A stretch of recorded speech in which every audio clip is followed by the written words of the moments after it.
Dan Shannon, PETA. What's your position there, Dan? My position is Assistant Director of Campaigns. All right. Let's start with a hard question, okay? You got it. Is a fly an animal? Well, I think any biologist would tell you that a fly is an animal. You know, all animals, we believe, have the ability to feel pain and suffer, and they deserve to be treated humanely, whether they're, you know, cute and cuddly or small and gross. Look, I mean, I tell you, you know, we get these spiders who kind of crawl up our drain sometimes in our house, and you know, I try to trap them in a glass and bring them out outside rather than squash them. And I tell you, when I'm chasing them around trying to hunt them down, they're running away from me. They don't want to be squashed. You know, they don't want to be trapped. My feeling is if somebody doesn't want to be killed, I don't want to kill them, and I think that's good enough for me. Sure. But again, that's a layman's opinion. Right.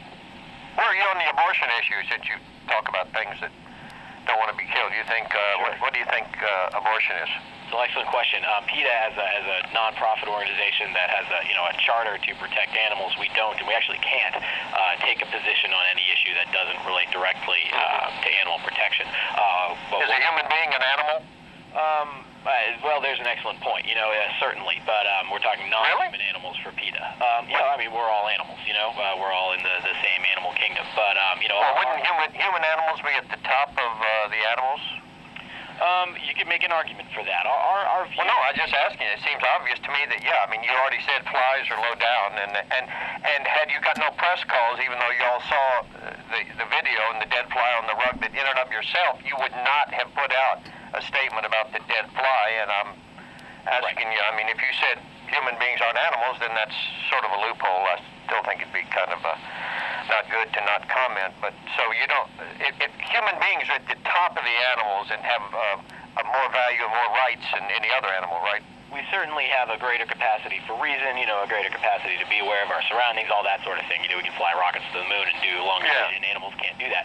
What our philosophy is at PETA is that animals should be treated equally when it comes to amongst themselves. Our rule of thumb is if you wouldn't do it to a dog or to a cat, you probably shouldn't do it to say a cow or a chicken or an animal on a fur farm, a rabbit, or an unborn human being, or maybe even a fly. And I certainly that's another side of that equation. But again, as PETA, you know, we've got this 501c3 charter. We can't deliver an opinion on that issue. Why would that stop you from having a position on the unborn human animal? Why would that stop you? I don't understand. Well, we have a charter that indicates that our organization exists to speak on animal issues. Right. Well, we already agreed that human beings are animals. Right. Okay. Let me clarify. Sure. Non-human animals. You make an excellent point. Your charter says that? Your charter says non-human animals? Yeah, I'm choosing my words for really? But in the same way that we don't take a position on, say the war in Iraq or, I don't know, the... Well, but torture. You have a position on... Exactly. No, we don't, because again, what we're here to do, what our members donate money to, PETA's a donor-funded organization. People write their $16 membership checks. Right. They're not writing us checks to speak out on abortion or the. That's kind of odd, isn't it? It's human beings that are writing the checks, right? Certainly is. And they once were unborn human beings. But I'm going to look up your charter, and you're saying your charter says you can't really speak out on the human animal?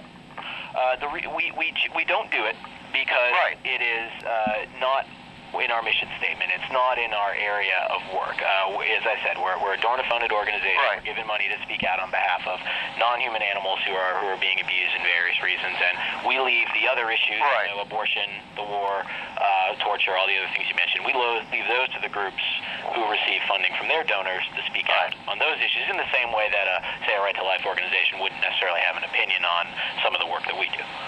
Right, but your charter, the wording of the charter doesn't actually prohibit you from defending the rights of human beings, right? The way that we interpret it in our mission statement and what our organization... Yeah, your mission statement, I read it. There's nothing in there that says anything pro or con about whether you can or cannot speak out on the human animal. Right. Where can I see your charter? Well, I believe it should be on our website, PETA.org. I have to say that I'm not 100% certain, but... Sounds to me like that what you meant to say was that, well, no, actually, your mission statement and your charter don't allow or prohibit your saying anything about abortion, and that the way you've run your organization is that thus far, anyway, you've not gotten into that issue, but there's no prohibition on it. what we say is that it's our job to speak on behalf of the non-human animals in the world in the same way that the non-human animals in the same way. Weird. That is so weird to most people, I think, to say if we agree that the human animal is the most important and has the most value, and then you say, well, that's a whole category we're not talking about. And the reason for that, of course, is that there are many, many, many groups out there. I see. Fantastic work and very important work speaking on behalf of the human animal. And, of course, many of us at PETA in our personal lives support those groups or, maybe even contribute to them. But in our work at PETA here, where we receive donations to protect, cats, dogs, other non-human animals, that's where the focus of our work goes. Well, there's a number of groups that, in fact, do defend unborn human beings. I think since 1973, there have been 50 million abortions. Do you know, in our country since 73, can you think of any category of animals where there have been 50 million of a kind of animal slaughtered? I can actually, and I would. That's huge. That's a huge figure. I agree that it is, and I don't in any way intend to make a comparison here or say the two things are equal in any way, but you're asking about numbers.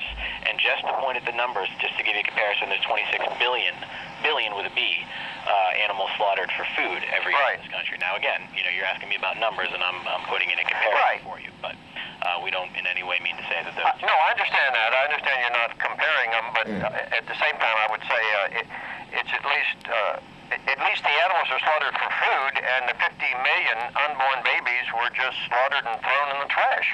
Yeah, I mean, it's very. I think it's great food for thought, and I can tell you that there are certainly people here at PETA, members of PETA, who would be happy to agree with you in my capacity as a PETA spokesperson. Sure. I'm not in a position to do that. Well, I think I'm a Christian, of course, and the Bible says that it is a righteous man who regards the life of his beast. So I do not mock or ridicule anybody who is concerned for their beast. You should not mistreat an animal. They too are made by God. They're God's creatures. I do think it weakens your moral position, and you could be accused of a kind of moral dyslexia to say, yeah, human beings are animals, and they're obviously at the top, and then you have other animals, and then you have the fly down there, but we don't talk about the most important animal whose life is of the greatest value and has the most rights. So maybe you should think about, at some point, caring about animals in the order in which animals are important. That's all I'm saying. I think it's certainly good food for thought, and the way I would respond is to say that we have great respect for the organizations who do exactly the sort of work that you're talking about. Well, I'm glad to hear that, because you once were a fetus. Indeed, sir. You were once an unborn baby. So was I. Indeed, as we all were. Thanks. Well, a lot of them never made it, sad to say. Thanks for talking to me. I appreciate it. Absolutely, sir. Thank you so much for having me. Bye-bye.